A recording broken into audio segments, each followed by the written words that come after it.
What should I know before starting an e-commerce business? Well, I'm gonna give you 10 things that I've actually learned over the past 12 years, and we're gonna dive into what those 10 things are to succeed if you're gonna start an e-commerce business in 2021. We're gonna get to that right now.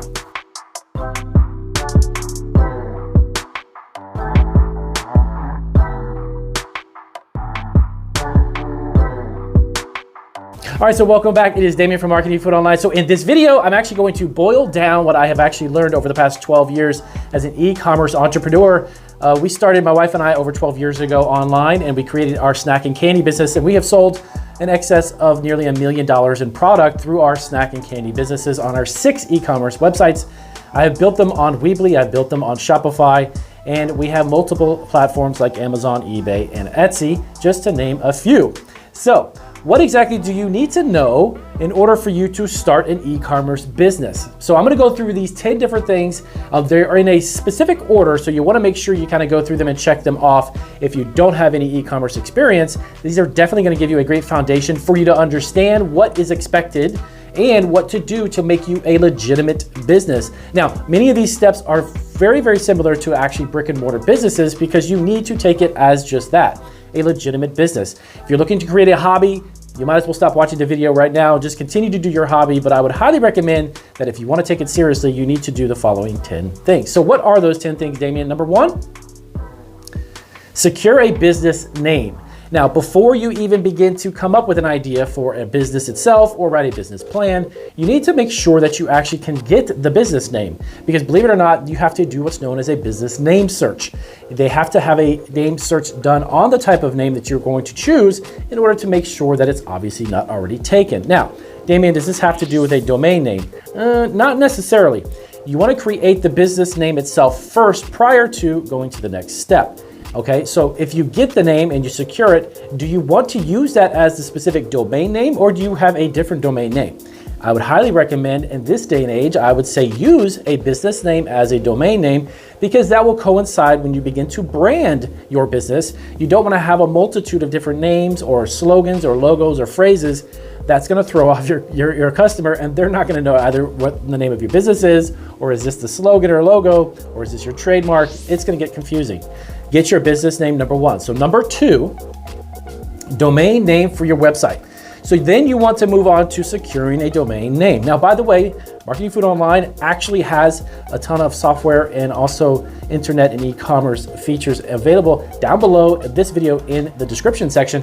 You can actually check for a domain name directly through us, and that is one of the new features that we offer. But you want to secure a domain name, okay? So if it happens to be damienselectronics.com, if that's the name of your company, then you want to plug that in and see if the domain is available. Now, most likely when your business name is available, is a very good likelihood that the domain name will be available. Remember, they're two totally different things, and in some cases it may be difficult to find a domain. Now, when you want to do this, make sure that you're searching for a domain name that is specifically small, easy to remember, not very long, not a huge amount of information, up to about 2, maybe 3 words at the most, or if you can get it with even 1 word, which is very difficult to do, you might want to do that as well. So if it happens to be, damienselectronics.com, check to see if that's available, if that happens to be the name of your business, and that way you can tie the 2 together to make it easy to remember for your customers. Number 3, the business legal structure. So now this is super, super important. If you're happen to start a business from home, which a lot of e-commerce businesses are starting from home, you want to make sure that it is going to be something beneficial for you from tax purposes and the legal purposes. There's, of course, corporations, S Corp and C Corp. There's an LLC, there's sole proprietorship. So there's a variety. I personally, what I did with my wife and I, we decided to create an LLC. That's a limited liability corporation. They are super simple to form. You can actually form them online, even down in the descriptions. You can check out inkfile.com. You can literally create an LLC in a matter of like 5 or 6 minutes. So you could do that online and then eventually transition to a different type of filing or entity status as it's known. You can do an S Corp or C Corp. Why is that important? Because as an LLC, when you're creating a home-based business, there are a ton of tax benefits. By the way, I'm not a tax consultant nor am I an accountant. So you want to make sure you check with your accountant on this. I'm simply giving you advice based upon what I've experienced and what's worked for me.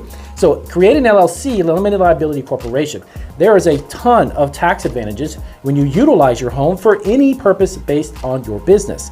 So if you happen to have an office in the spare bedroom, if you happen to be using a basement or garage and you enclose that and that happens to be where your inventory is, keep in mind that there's a lot of tax benefits to this and check with your accountant specifically. Number 4, you need to make sure you get an EIN. This is an employer identification number. This is for tax purposes, and this lets the IRS give you a number specifically for your business. So when you begin to file your taxes, you want to make sure that all of the income is accounted for as well as all of your expenses. That's going to be what you're going to be taxed upon, of course. And again, check with your accountant on specifics on that as well. But an EIN is ultra important, especially as I mentioned in the beginning of the video. If you're going to take this seriously and you need to create a business, a legitimate business, push aside the idea that it's a hobby and go forward and get yourself an EIN. It's a very important number. Next up, number 5, licenses and permits. Now, if you happen to be starting a business from home, you better check with a lot of different things. Number 1, the local county and city and what they require as far as permits and licenses when you operate a business, no matter what it is, from home. You need to make sure you've got those in line and intact, because if you don't, you could get fined or you could get into some trouble. Now, if you're operating a business from home and you live in a neighborhood that has a homeowners association, a lot of people don't realize this, but HOAs have within the clauses in the bylaws, you need to make sure that you're allowed to actually operate a business from home. 90% of the time, I would say probably it would be perfectly fine, depending on the type of business. Obviously, you cannot open a mechanic shop in the middle of the neighborhood, but check with your homeowners association, find out specifically if you're allowed to, okay? Next up is the zoning laws. Cities and counties have specific zoning laws, which will allow you to open businesses from your home or you need to be in a commercial place or a commercial facility. Make sure that you know the zoning laws as well. These are seriously important things because they could potentially cause some legal problems for you down the road. So make sure you do that. Okay, so number 6, vendors and those supplying your supplies. Now, finding the right vendors and making sure that they can supply your products, whatever they are, whatever you're choosing, make sure that you have somebody who can back you up, especially if you are at a point where they run out of a product and you need more of it. I highly recommend to all my clients I do consultations with is to have 2 or even 3 people who supply a specific product. For us, we actually make snacks and candies, so we rely a lot on ingredients. Okay, so we have multitudes of suppliers in case we actually get one supplier that's out of one item, and this happens quite a bit, or their prices go up, you want to find the best price, you need to have 2 to 3 people in line in order for you to make sure you have the right suppliers. Now, if you happen to be making a product, if you're not going to buy a product and simply put it on a shelf and warehouse it and then sell it, you're going to buy a multitude of ingredients or supplies and then create a finalized product. Make sure that you have everyone in line in case one of those suppliers run out, because if you happen to get a lot of orders and you're out of your product, you're out of business, right? So make sure you have vendors in line, but do it more than just once. Now have about 2 or 3 of them set up, okay? Next up, number 7, you need to market and promote your e-commerce business. There is a huge misconception when people start e-commerce businesses that, oh my goodness, I have a website. You pat yourself on the back and you think again, you're going to become a millionaire over the next 10, 12 days. That is not even true, not even close. Just like any other brick and mortar business, it takes advertising, marketing, and promotion. So how do you do that? You need to market it online. How do you market it? Well, you need to have a social media presence. You need to run ads if you choose to do that. Facebook, Google, and so on. You need to make sure that you are doing this because you have to get the word out.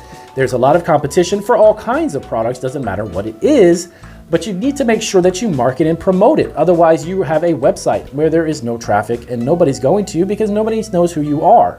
Now, if you have a few friends in your neighborhood or your community, that's great, but a few friends are not going to pay your bills. You need to make sure that you've got hundreds of thousands of people or even millions of people being aware of your product or your service or whatever it is that you're doing. So make sure that you spend the time, and if you have to, spend the money to market your products. Now, most of what we do actually for our candy and snack business is free. We just use marketing, we use social media, and then we have certain techniques and methods that are very simple and easy to do, but you know what? They don't cost us much at all or even anything. I hardly ever run Facebook ads because I just use social media.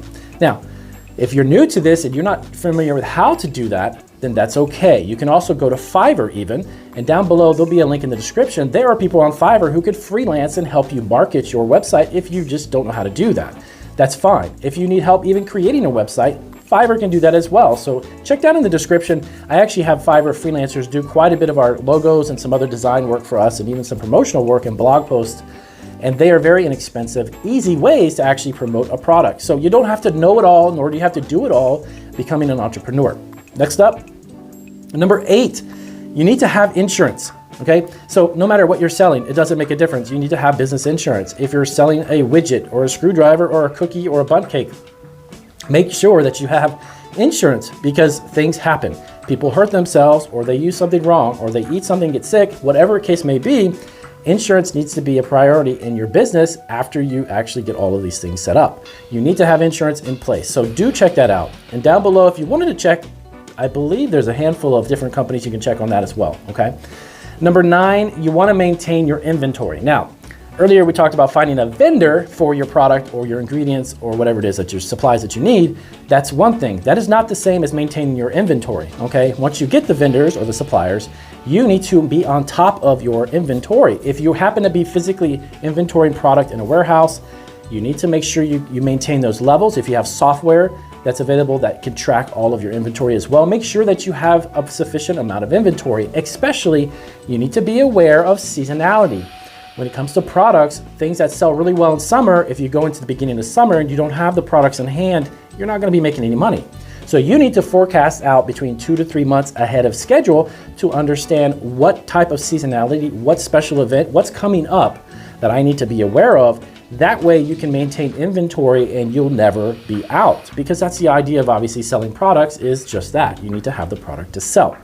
Going into fourth quarter, the holiday season, by September even, mid-September at the latest, you need to be on top of whatever the inventory is that sells well in your business. You need to have it on hand, because going into Christmas and holiday season, it begins to pick up like a roller coaster, and if you don't have the product, you don't have a business. So make sure you maintain your inventory. Last but not least, number 10, this is really important, and it's something that you need to be on top of, is the renewing of permits and licenses annually. You need to make sure your insurance policies, if it happens to be either every 6 months to 12 months, that is renewed and you stay on top of those. Or if it's a permit or license to do business in the county or city, know that these are normally annually renewed, and if you don't do that, you're going to be in some serious hot water. Now, this was something when we first started our business, actually with the state, this was about 12 years ago, but I had forgotten about renewing a certain license, and it was not a pretty thing. You want to make sure that you stay on top of these things, and you know that you also need to budget for them. So if your business is doing a little bit of extra money, put aside a few $100s one month and a few $100s the next month, just to ensure that you have the money available so you can get these paid on time when they are due. Of course, being in the canning and stack business, the Department of Agriculture inspects us. That is one of the major things we have to renew every year, and then we schedule an actual inspection. Then that's a big process, and for us to do that, we have to pay that actual license and permit. So you want to make sure that you're on top of your licenses and permits. So e-commerce business, those are 10 things in a nutshell, basically to show you and let you know what is important and what you need to think about before you actually start an e-commerce business. So if that happens to be the question, what should I know before starting an e-commerce business? That is exactly what I just told you. So if you have any questions about these 10 things, let me know down below in the comments. And again, check for more resources down in the description. We have a ton of other things to help you get these 10 things up and running, and then that way you will succeed. So I will see you guys on our next video. Take care.